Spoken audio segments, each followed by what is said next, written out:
ഖുർആൻ പാരായണം ചെയ്തുകൊണ്ടിരിക്കുമ്പോൾ ചില വാക്കുകൾക്ക് മുകളിൽ മീം അല്ലെങ്കിൽ ജീം അല്ലെങ്കിൽ ലാം ഇതുപോലെ ഹർഫുകൾ നമ്മൾ കാണാറുണ്ട്.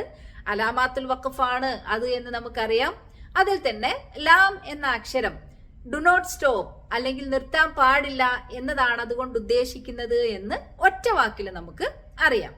എന്നാൽ ചില ആയത്തുകളുടെ അവസാനത്തിൽ ആയത്ത് അവസാനിക്കുന്നിടത്ത് ഇതുപോലെ ലാം എന്ന അക്ഷരം നമ്മൾ കാണാറുണ്ട്. അപ്പൊ അവിടെ നമ്മൾ എന്താണ് ചെയ്യേണ്ടത് എന്ന കൺഫ്യൂഷനും വരാറുണ്ട്. കാരണം എന്താ, ആയത്ത് അവസാനിക്കുന്നുണ്ട്, നമുക്ക് അവിടെ നിർത്താനുള്ള അനുവാദമുണ്ട്, എന്നാൽ അവിടെ നിർത്താൻ പാടില്ല എന്ന ഒരു സൈനും കാണുന്നുണ്ട്. അപ്പൊ നമ്മൾ എന്താണ് ചെയ്യേണ്ടത്? അതായത് നമ്മൾ ആ ലാം എന്ന് പറയുന്ന ഹർഫ് കാണുന്നിടത്ത് ഒന്ന് തൽക്കാലത്തേക്ക് സ്റ്റോപ്പ് ചെയ്യുന്നത് കൊണ്ടോ ഒന്ന് പോസ് ചെയ്യുന്നത് കൊണ്ടോ നമുക്ക് പ്രശ്നങ്ങളൊന്നും ഇല്ല. നമ്മൾ അടുത്ത ഭാഗം എന്താക്കിയാൽ മതി, കണ്ടിന്യൂ ചെയ്താൽ മതി. നമ്മൾ ശ്രദ്ധിക്കേണ്ട ഇടം ഏതാണ്? അങ്ങനെ ലാം എന്ന ഹർഫ് കാണുന്നിടത്ത് അതൊരു ആയത്ത് അവസാനിക്കുന്ന ഇടമാണെങ്കിൽ കൂടി ആ ആയത്തിൽ നമ്മൾ എന്താക്കരുത്, നമ്മുടെ ഖുർആൻ പാരായണം അവസാനിപ്പിച്ച് നമ്മൾ എഴുന്നേറ്റ് പോകാൻ പാടില്ല. നമ്മുടെ തിലാവ അല്ലെങ്കിൽ ഖിറാഅത്ത് അല്ലെങ്കിൽ നമ്മുടെ റെസിറ്റേഷൻ നമ്മൾ അവസാനിപ്പിക്കാൻ പാടില്ല. ഇനി നമസ്കാരത്തിലാണെങ്കിലോ, ഇപ്പൊ ഒന്നാമത്തെ റക്അത്തിൽ നമ്മൾ അങ്ങനെ ഒരു ആയത്തിലാണ് നിർത്തുന്നത് എന്ന് വിചാരിക്കുക.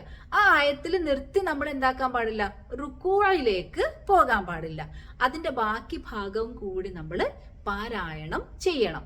കാരണം ആദ്യത്തെ ആ ആയത്തും രണ്ടാമത്തെ ആയത്ത് അല്ലെങ്കിൽ അതിനുശേഷം വരുന്ന ഭാഗവും കൂടി ആകുമ്പോഴേ അതിന്റെ അർത്ഥം അല്ലെങ്കിൽ അതിന്റെ ആശയം കംപ്ലീറ്റ് ആവുകയുള്ളൂ. ഇതാണ് നമ്മൾ ശ്രദ്ധിക്കേണ്ട പ്രധാനപ്പെട്ട പോയിന്റ്. ആ ആയത്തിൽ നമ്മൾ ഒന്ന് നിർത്തി ഒന്ന് ബ്രീത്ത് എടുത്ത് അടുത്ത ഭാഗം ഓതുന്നത് കൊണ്ട് നമുക്ക് കുഴപ്പമില്ല.